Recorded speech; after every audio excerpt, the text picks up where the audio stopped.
BJP सरकार जरी हुई है। बीजेपी को डर लग रहा है कहीं राज्य में दोबारा सरकार कांग्रेस की बनेगी तो उनके पास बोलने के लिए क्या है। अशोक गहलोत जी ने कल प्रेस वार्ता की और प्रेस वार्ता में ये एक आरोप लगाया कि बीजेपी का टिड्डी दल है ईडी। जैसे टिड्डे होते हैं उसे किसी भी खेत में भेज दो वो फसल चट कर जाते, वैसे ही ईडी है। लेकिन जितना ईडी की दबिश बढ़ेगी उतनी अधिक कांग्रेस मजबूत होगी, ये सत्य है? बिल्कुल सच्चाई है, क्योंकि वो हमारे मुख्यमंत्री हैं और उन्हें हर चीज़ से वाकिफ हैं वो।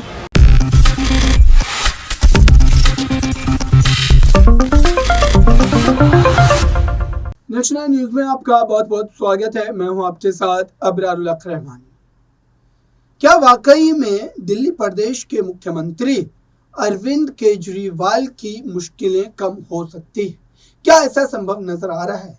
क्योंकि देखिए, पहले एक समन, फिर दूसरा समन और दूसरे समन के बाद सभी की नजरें इस वक्त अगर किसी एक चेहरे की तरफ टिकी है तो वो चेहरा है अरविंद केजरीवाल का।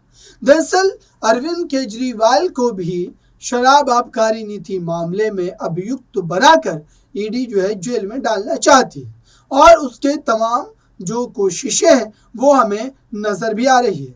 लेकिन सवाल ये है, क्या वाकई इस समय साफ तौर पर अगर हम समझने की कोशिश करें और ये परखने की कोशिश करें तो ऐसा लगता है कि दिल्ली की जनता का जो सपोर्ट है आम आदमी पार्टी को, दरअसल उससे भाजपा घबरा गई है।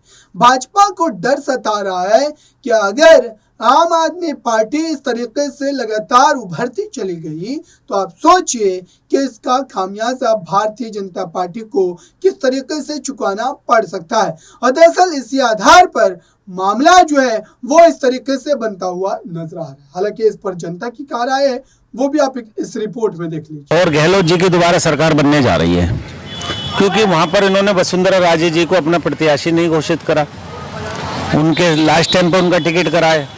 तो बीजेपी अपने हार के डर से वो कहीं ना कहीं कांग्रेस के जो हमारे उच्च पद अधिकारी हैं, जैसे प्रदेश अध्यक्ष हुए डोडरा साहब या हमारे गहलोत साहब के बेटे हैं, उनको ईडी का सम्मन भेजकर चेतन करके, और चुनाव आयोग को ये संज्ञान में लेना चाहिए कि चुनाव के समय पे सबसे बड़ी बात तो यहाँ है कि चुनाव की डेट डिक्लेरेशन होने के बाद कभी भी किसी तरह का कहीं भी एक्शन नहीं होता है। चुनाव के बीच के अंदर ईडी ने ये सम्मन भेजे हैं, तो इससे आपको और जनता को साफ नजर आ रहा है कि कौन डरा हुआ है इस टाइम।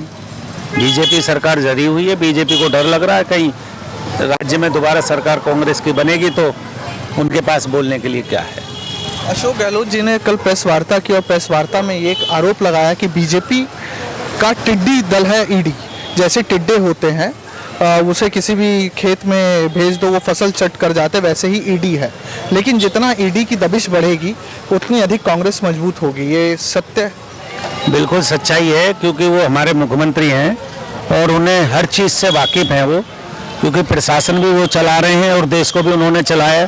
देश में केंद्रीय मंत्री रहे हैं हमारे अशोक गहलोत साहब, उनको हर चीज़ से और हर चीज़ से वाकिफ हैं वो। उन्हें ये लगता है कि देश के अंदर जहां राजस्थान सरकार ने 500 रुपये का सिलेंडर दिया है तो जनता उनसे ज़्यादा खुश है। जहां 25 लाख रुपए का इलाज की घोषणा करनी रखी उनको देते भी हैं वो। पूरे देश में आपने देखा होगा मोदी जी ने जो अपना एक कार्ड बना रखा 5 लाख रुपए का आयुष्मान भारत, दिल्ली में आज तक लागू नहीं हुआ। उत्तर प्रदेश के जितने आयुष्मान भारत के जितने भी, तो आपने देखा दर्शकों, लगातार इस पूरे मामले को लेकर के जनता कहीं ना कहीं पक्ष में नजर आ रही है। लोग जो है ये कह रहे हैं कि भाजपा 24 को लेकर के ये पूरा खेल जो है वो रच रही है, लेकिन भाजपा को राजनीतिक लाभ नहीं मिल पाएगा। फिलहाल इस खास रिपोर्ट में इतना ही। जुड़े रहें बड़ी खबरों के लिए नेशनल न्यूज के साथ।